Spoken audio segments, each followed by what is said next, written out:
All right, guys, we're going to try something a little different.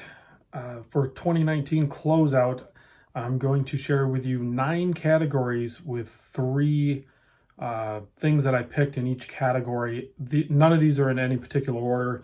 The categories or the 3 that I pick in each one, and then I'll close out with a closing talk video at the end.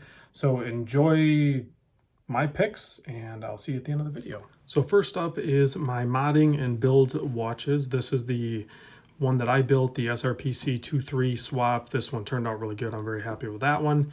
This next one was kind of like the Yachtmaster style one, using that blue dial with the Yachtmaster bezel. I actually built 2 of those. And then the last one of this 3 is a rebuild that I did for Homer that he actually purchased from another modder.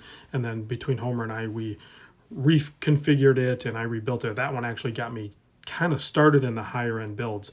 So next up is going to be my favorite catch and release. Of course, the Sinn 104 green dial one was one that I maybe regret a little bit, but it was a catch and release. Next up is the Rolex Oyster Perpetual 39 white dial. That was a catch and release, even though I did hold it for a while, but I'm glad I did it. Next up is the Breitling Colt in the 41 millimeter, the gray or anthracite dial. That one was an awesome watch, and I'm glad I was able to check that one out. So next up is my favorite Seiko catch and release, the Seiko Sun Monster, and with the combo, the Moon Monster. So both the Sun and the Moon Monster were catch and releases for me, but I was glad I was able to get those. And then the last one of that 3 is going to be the SBBN Paddy Tuna, super rare, awesome watch.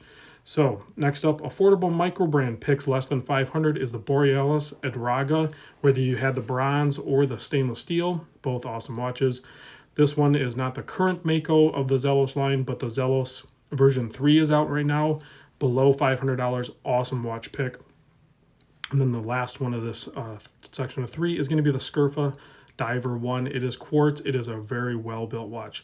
Next up, micro brand above 500 NTH subs. You guys know I'm a big fan of them. So is a ton of other people because they constantly sell out.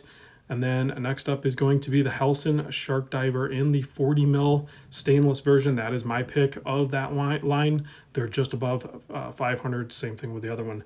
Next up, micro brand, basically no limit, and not, well, kind of a limit. Manta's obviously on there, the whole lineup, whether it be the Ocean King or Atlas or whatever you're looking at. So top 3 keeper Seikos, Orange Monster, of course. My Orange Monster is always going to be a keeper in my collection for Seiko. Also, the SKX009 is a keeper, and I keep this one in stock form. I prefer it that way. I probably will do another mod build. And then the other keeper in my Seiko lineup is going to be the Zamba Monster, the SRP 319. I'm so happy that I got that one, and I'm glad that one stuck. That one's pretty funky. Top 3 G-Shocks, the Gold Blingmaster 5000.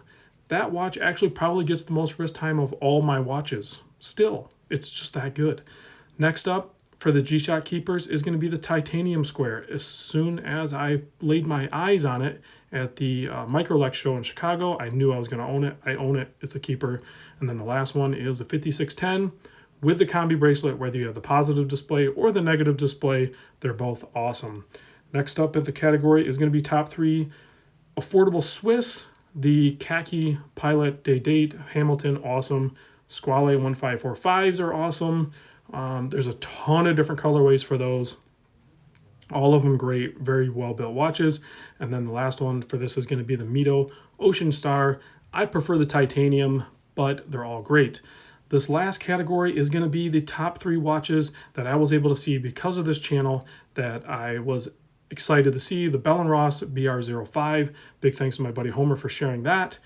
Also at the Microlex show, I was able to lay my hands on this guy. This is a crazy $7,400 MRG purple. There's a ton of cool things about this one. Next up is going to be a Patek Philippe. That was a really cool find. And then the last, I was able to see this one on my trip out to Utah. This Rolex is next level. And if I had the money, I would buy it. All right, guys, I'm going to close you out with some other comments. All right, guys, to close out the category, this last one is going to be my top 3 watched videos.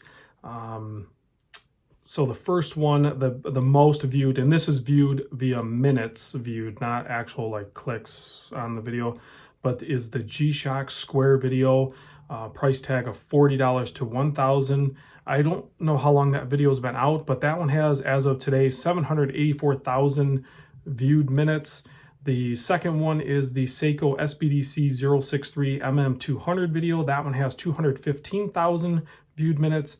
And then the third on that list is my G-Shock Square options, and that one has 300,000. And then if you scroll down that list, there's a ton more G-Shocks. So it's pretty obvious to me that there's a ton of other G-Shock fans out there, much like me. So big thanks to everybody involved with my 2019, and I couldn't do it without you guys. It's been awesome, and I'm excited to do 2020. So have a good new year, and I will drop a video tomorrow, probably just a regular watch video, but then shortly after that, we'll talk about what is the plan for 2020 and what I'm excited about. There's a ton going on. So thanks for watching, guys, and I will catch you on the next video.